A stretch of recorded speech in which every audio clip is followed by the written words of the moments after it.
Hey guys, Ben here, and welcome back to another video. Today we've got some awesome stuff to talk to you guys about because we're going to be breaking down the full official Avengers 4 trailer, now officially titled Avengers Endgame. So if you do go on to enjoy the video, please be sure to leave a like and a comment, and subscribe if you're new so you don't miss any Marvel videos later this year. So I'm really looking forward to this. I love the trailer. Please be sure to check my trailer reaction that was posted probably about an hour ago from when this video goes up, but we've got so much to talk about and so much to break down in this trailer, so I'm so excited. Let me know how excited you are for Avengers 4 in the comments down below. So we start off the trailer with very melancholy music, and we see Tony inside the ship, inside one of the ships, and he is, in fact, if you remember, he was still with Nebula at the end of Avengers Infinity War, so later in the trailer it confirms that they are both traveling together, and what he says in the trailer is, "Hey Miss Potts," and essentially he's sending a message through the Iron Man suit if it ever reaches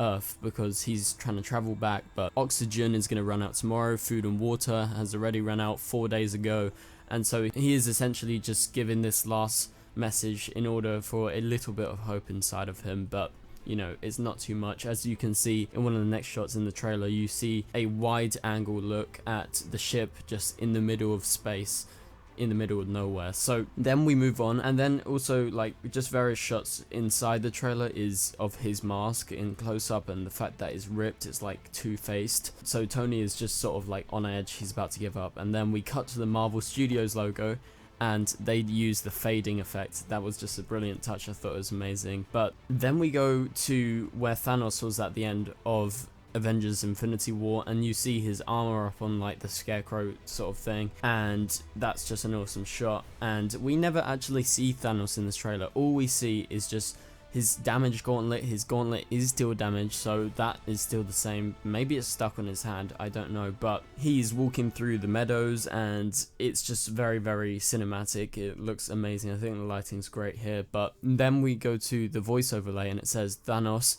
did exactly what he said he was going to do, and this is Black Widow actually talking about it to Steve.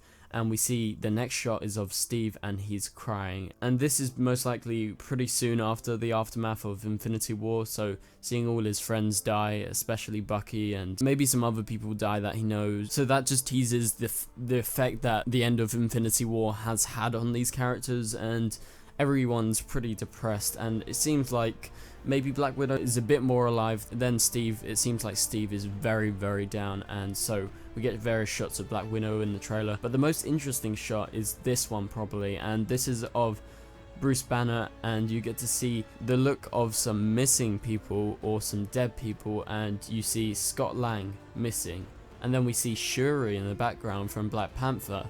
She's either missing or she's dead. So that's a major reveal that wasn't touched on in Infinity War. So that's a nice little Easter egg in the background that you might have missed. So then it flicks on and you see Peter Parker, and that is obviously he is dead. He's not missing. And maybe that means Shuri's actually dead due to the fact that she's on the same board, but we'll have to wait and see. And then we move on to the next shot, and we see Thor. And Thor looks to be like he's in some sort of like holding cell or just some sort of room, and he is very depressed, and like I said, very melancholic trailer throughout. And I feel like Thor actually blames himself for what happened due to him actually not aiming for the head, for him stabbing him in the chest, and he was able to change back time and, you know, rewind things and screw everything up. And so I do think he definitely blames himself for what's happened to everyone. And then we get the confirmation that Nebula is still around. Nebula is in fact with Tony on the ship. And then we get a major reveal. This is of Hawkeye, and he's in his Ronin form. So Hawkeye's finally returning. That's so incredibly exciting because we did not see him in Infinity War, and we're going to find out what has happened with him during all this time during Infinity War. And in the voice overlay it says, "We lost friends, we lost family."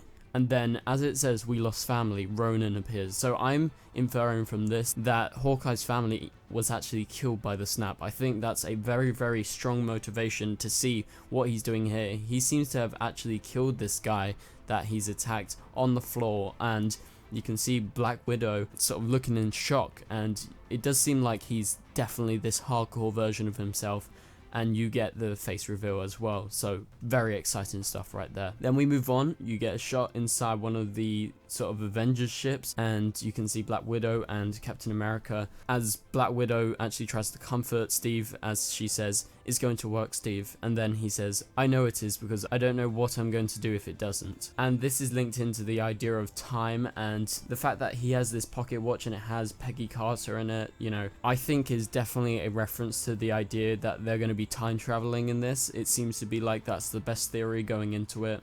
So I do think that's a literal visual Easter egg for what's about to happen in the trailer. So that's a nice spot, I would say. And so Steve is very, very depressed throughout. And the reveal of the title, Avengers Endgame, I really do like this title.